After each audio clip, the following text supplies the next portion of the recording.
Greetings everybody, welcome to Capital Combat. Name says it all. I'm Hakeem Branch, and today I'm going to preview this Saturday's UFC 217.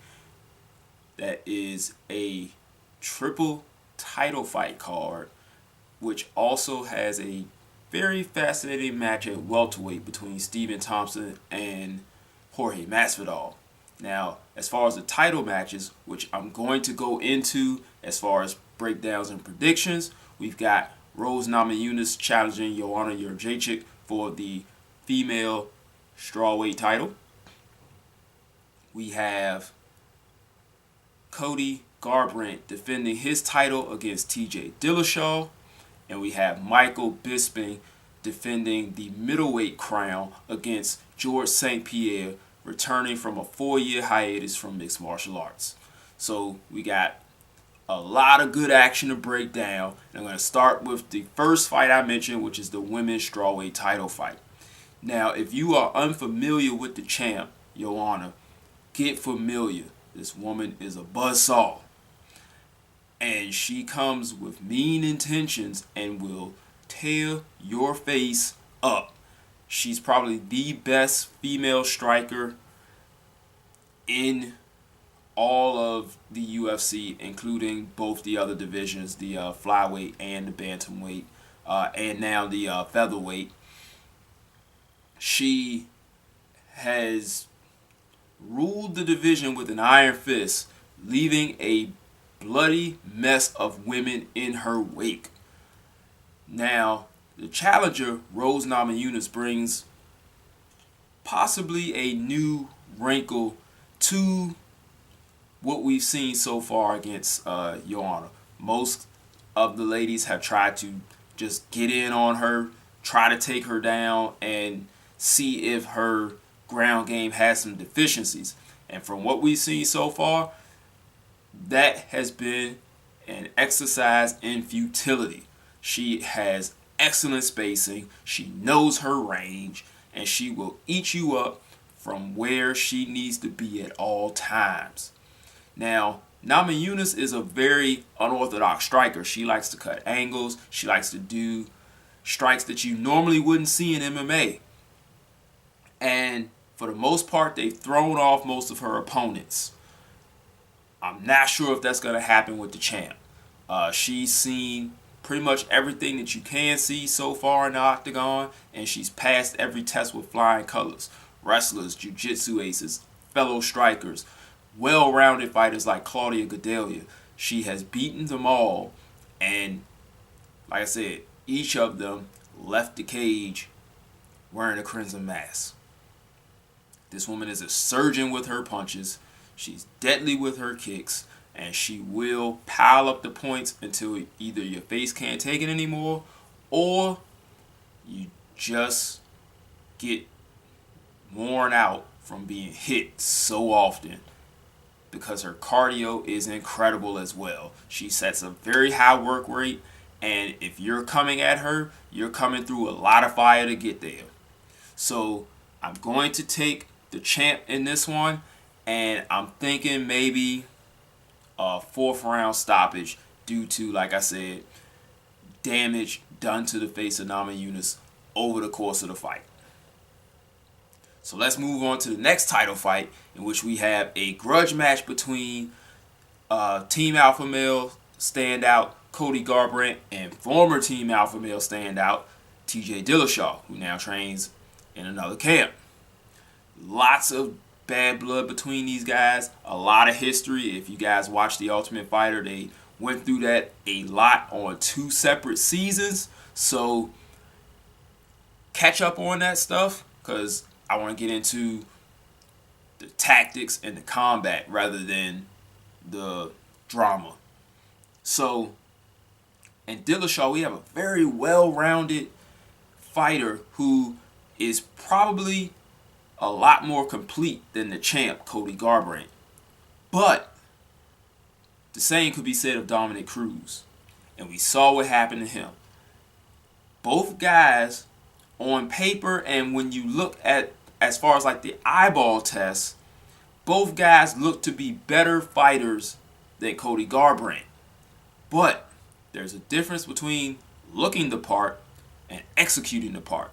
And we saw that Garbrandt was able to use the tools that he has, an extensive amateur boxing background, very above average power for mixed martial arts, and a high school wrestling background to negate the movement of Dominic Cruz and also keep him, from taking him down like he's known to do off those awkward angles that he likes to create on people.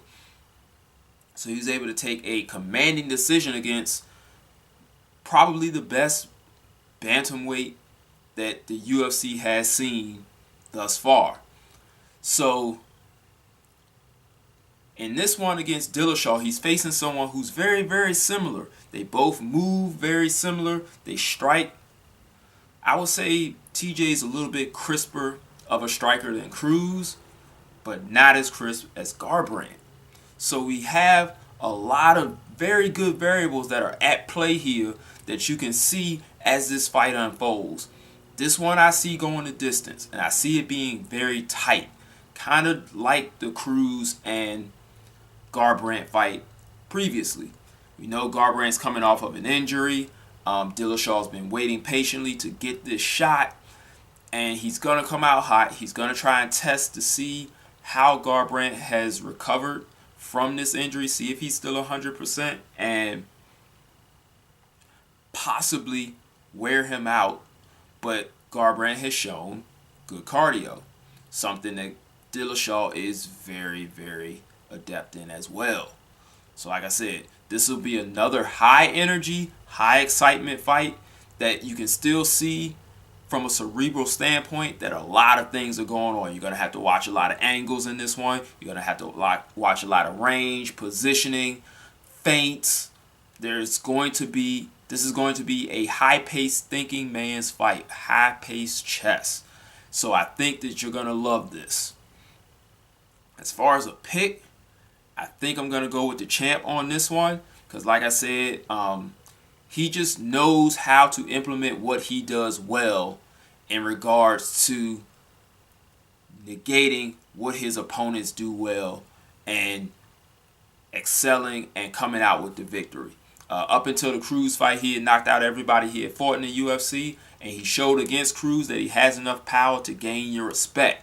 So I think I see the same thing here happening. He tags Dillashaw enough to where Dillashaw kind of has to rethink his strategy enough to have Cody pull ahead and win on points. So let's talk about the main event.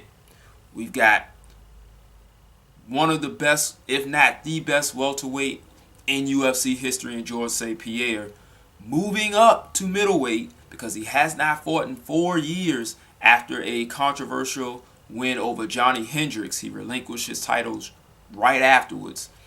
He's fighting Michael Bisping, who has been around in the UFC since the Ultimate Fighter, the 3rd season.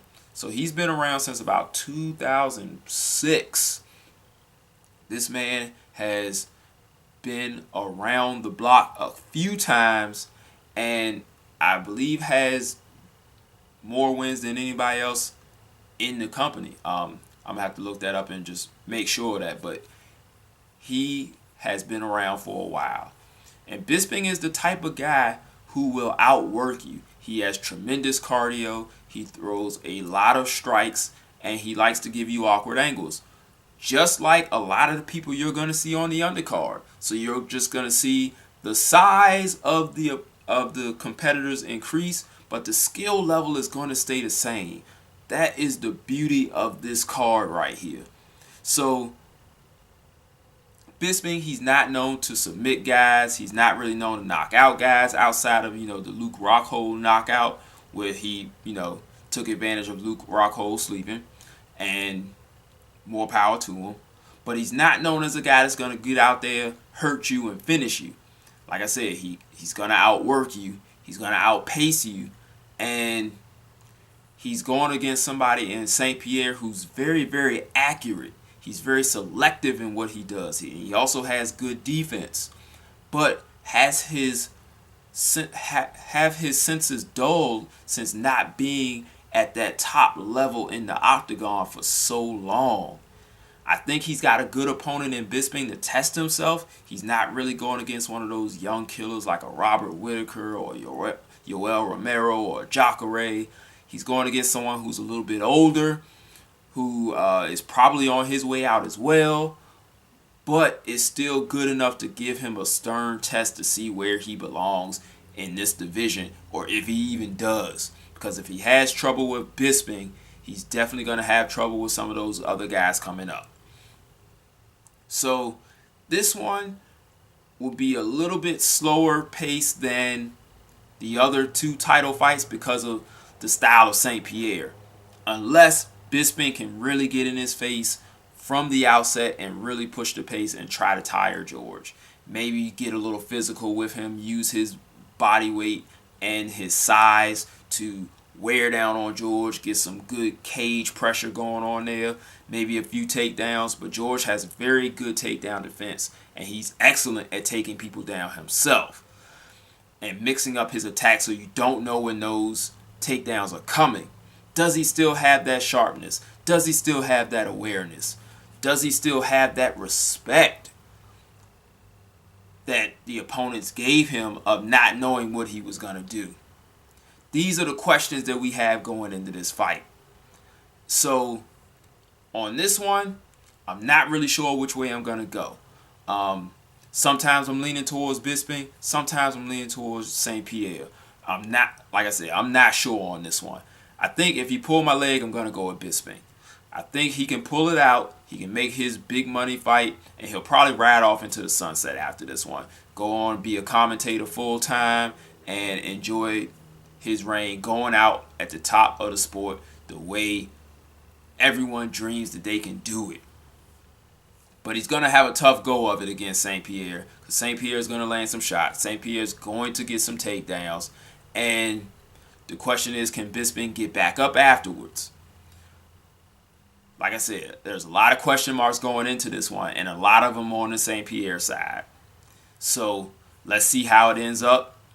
That's all I got for this one, guys. Thank you for watching. Make sure you hit that like button. Hit that subscribe button as well so you can get our updates and the recaps. I should be able to get that out to you pretty soon. Make sure that you like our social media pages. Those are also down below. And if you have any questions, hit us up in the comment section. Give us your thoughts on how you see the fights going down in the comment section. And we'll see you guys in the next video. Until then, fight on. This is round one, and you've already lost. They don't seem to see that everything we've done is coming and cost. My fists are on fire. I perform till I perspire. My demons are in a rage. Keep thinking that it's a game. I kick rhyme, hurricane. I told them I don't play. I'm liquid. Black Street Fighter.